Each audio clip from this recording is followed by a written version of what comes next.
I watched Never Knows Best's 1-hour investigation into how the gaming industry is dying. Throughout the video, he uses various sales and engagement statistics to illustrate the current stage of the industry and attempts to explain why we have seen a succession of bad games, numerous projects that fail to meet publishers' expectations, an enormous number of studios closing, and developers being fired. I went after using the same source as him, a presentation by Paul Matthew, but I ended up reaching a different conclusion. This chart was one of those featured in his video. It illustrates how much consumers have spent on video game content excluding hardware, accessories, and NFTs. In other words, there was a steady increase until 2015, when growth began to accelerate. However, I find it a bit strange to consider the growth from 2015 to 2020 as purely natural, as if there were no external factors contributing to the industry's massive expansion. Remember, data needs to be interpreted, and every interpretation comes with a bias. There's no such thing as completely neutral information. Don't just take my word for it, check out the research yourself. I'll leave the link on the pinned comment. There are a lot of slides, so a lot of information, and of course, what I will share here is my own interpretation. If you like the content, don't forget to like and subscribe to the channel. There's a point in Never Knows Best video that I might not have paid close attention enough, but I don't recall him mentioning, at least not as a major factor. A small event that happened in 2020, something like a pandemic. This massive saga locked the world inside their homes, and it completely disrupted several industries. The movie industry, for instance, experienced a series of flops one after the other and is still struggling to recover, relying heavily on sequels and remakes, as few original films are able to bring audience back to the theaters. In the gaming industry, however, there was an exceptional increase in consumer spending. In other words, with more people at home, more money poured into the industry as a whole. But this was an event with a time limit. At the time, no one knew what that limit was, but the pandemic eventually ended. As a result, people stopped staying at home, returned to work, enjoyed other forms of entertainment, and even touched the grass. And that would obviously make the industry shrink again, right? This is the projection of several companies regarding the games market. You can see that there is an absurd madness in these projections. ARC 2022 thought that the industry would maintain the pace and continue to rise. Then I ask you, how? If the justification for the growth was an external event that had nothing to do with the industry. There's a word I rarely see mentioned when it comes to economists and projections, and that word is dumb. I'm not joking, I'm serious. I'm absolutely certain that whoever made this projection was just plain stupid and didn't understand anything about the industry they were forecasting. Come on, do you really think the gaming market was going to keep growing after the pandemic? With everyone leaving their homes, people would play more games? It doesn't make any sense, so yes, I call it dumb. Any normal person looked at Concord, which I even covered in a video on this channel, and could see it was going to be a disaster. But the heads of PlayStation thought it was a good idea to invest who knows how many millions of dollars into that bomb. It's not possible that I, a random Brazilian, would have better market insights than a billion-dollar company, right? Do you really think investors understand that much about the gaming industry? It's worth remembering that the richest person in the world managed to convince banks and investors to join him in buying a social media platform that wasn't even profitable for $44 billion.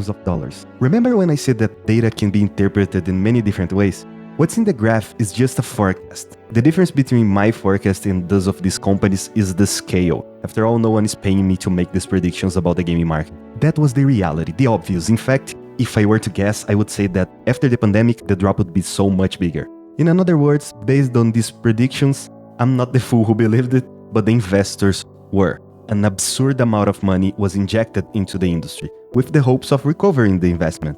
This is the graph of how the industry growth should have been if we use the growth percentage from 1990 to around 2012. However, it still assumes a 4.05% growth rate starting from 2020, which makes no sense at all. The growth should have started from 2019 onwards, since 2020 was an external event. There's also a comparison between other industries, however, I don't understand them enough to comment, especially regarding the book industry. In music, performances and events, there must be a significant role in increasing revenue. On the other hand, the growth of digital video industry seems to be at the expense of the theater industry. Since I don't know much about these industries, I can't theorize what might have happened. Every time there's a comparison in the research, it's never compared to 2019. To me, this seems very strange that 2019 is the pre-pandemic year that should be used as a baseline for comparisons with the subsequent years. Am I saying it's a conspiracy? No, far from it. It's just that data interpretation always comes with a bias. There's a graph showing that the population of the United States that plays video games regularly has fallen from 2021 onwards. Comparing global income spent with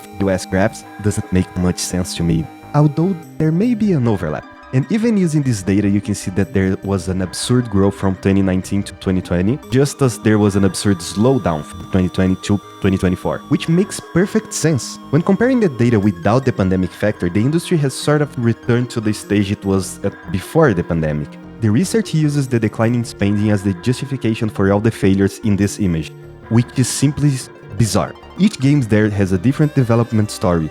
Are you really telling me that Crucible, which launched at the peak of the pandemic when people were at home, Redfall, which was an enormous disappointment, and Concord, paid hero shooter in 2024 that failed to captivate an audience, all suffered for the same reason? It's not that the data is wrong, but the conclusion is. Like I said, you can use data to tell a story that simply isn't true.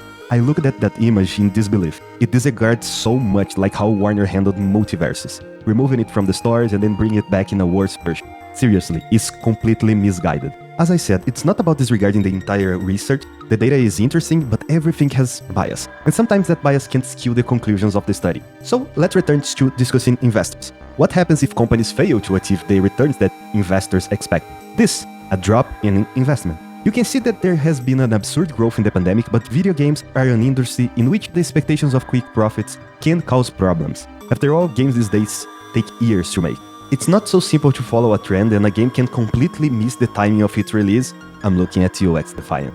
When comparing with 2019, we can see that there has still been a small increase, but the numbers always have to go up a lot to justify the investment. In this context, there are two ways to increase profit: selling more to a larger player base, which hasn't been working too well since fewer people are spending time on video games, or charging more from the users you already have, trying to squeeze as much as possible from your player base. I'm sure that when talking about these two approaches, several games came to mind. Fortnite kicks, Call of Duty Battle Pass upgrades, Apex Legends Double Battle Pass, DLCs, microtransactions. There are essentially macro transactions. Everything is a result of this. And it got a lot of worse after the pandemic because the numbers was to go up. If it doesn't work, fire people.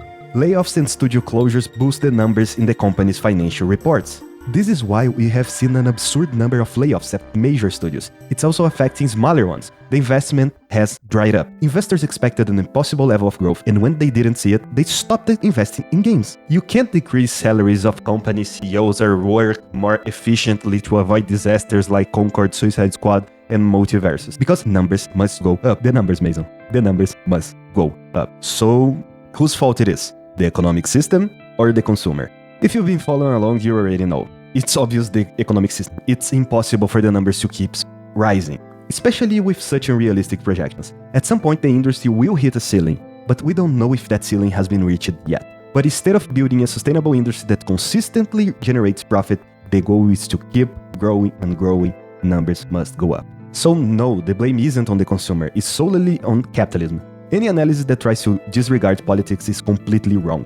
Video games, like any art form, are deeply intertwined with politics. This video isn't an attack on Never Knows Best, it's more of a compliment, and it's also not an attack of the creator of the research. It's great to have this data compiled, even though I don't agree with some of the conclusions. I'll leave the link to both Never Knows Best video and the research in the pinned comment. Sorry for any issues with pronunciation or writing, as English isn't my native language. Subscribe to the channel for more videos, and while you're here, check out my video on Concord. The voiceover was done by an artificial intelligence trained on my voice, but all the research and the script were made by me. I'm Skypper, and I'll see you in the next video. Bye!